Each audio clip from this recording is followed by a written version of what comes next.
আমাদের যুব সমাজকে একটি আনপ্রোডাক্টিভ শ্রেণীতে পরিণত করা হয়েছে। এই দীর্ঘ 12 বছরে এই যুব সমাজকে সম্ভাবনাময় যুব সমাজের শক্তিটাকে নস্যাৎ করে আমাদের এই দেশকে পেছনের দিকে ঠেলে দেওয়ার পায়তারা একটা শ্রেণী করেছিল। এই যুব সমাজকে অবজ্ঞা করে যারা দীর্ঘ 12 বছর অবজ্ঞা করেছে তারা কিন্তু টিকে থাকতে পারে নাই। আজকে আমাদের ডক্টর ইউনূস স্যারের মতো একজন বৈশ্বিক নেতা কিন্তু আমাদের দেশের হাল ধরেছে। আমরা ছাত্র জনতা মিলে আজকে আমাদের 35-87 সবাই কিন্তু বৈষম্য বিরোধী আন্দোলনের সৈনিক। আমাদের সহযোদ্ধারা রাজপথে হামলার শিকার হয়েছে, ফেসিবাদের হামলার শিকার হয়েছে। আমাদের সহযোদ্ধারা আনসার বিদ্রোহের সময় সেখানে তারা হামলার শিকার হয়েছে। আমরা কিন্তু এই রাষ্ট্রকে এগিয়ে নিয়ে যেতে চাই। আমাদের বর্তমান যে উপদেষ্টা পরিষদ যে দেশটাকে আমূল পরিবর্তনের দিকে নিয়ে যাওয়ার চেষ্টা করতেছে, আমরা সেই পরিবর্তনের সহযোগী হতে চাই। আপনারা আমাদেরকে সাথে নিয়ে এই দেশকে পরিবর্তন করবেন।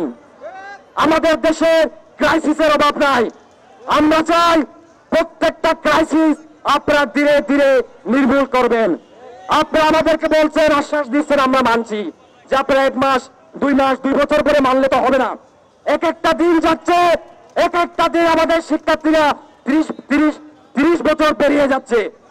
আমাদের শিক্ষার্থীদের বয়স কিন্তু তেমন নেই। প্রতিদিন আমাদের শিক্ষার্থীরা বয়স সীমা হারাচ্ছে।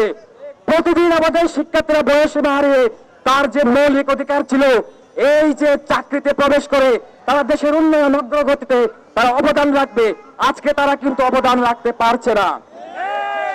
আমরা একটা মেসেজ দিয়ে দিয়েছি, আমরা এখানে জনদুর্ভোগ চাই না।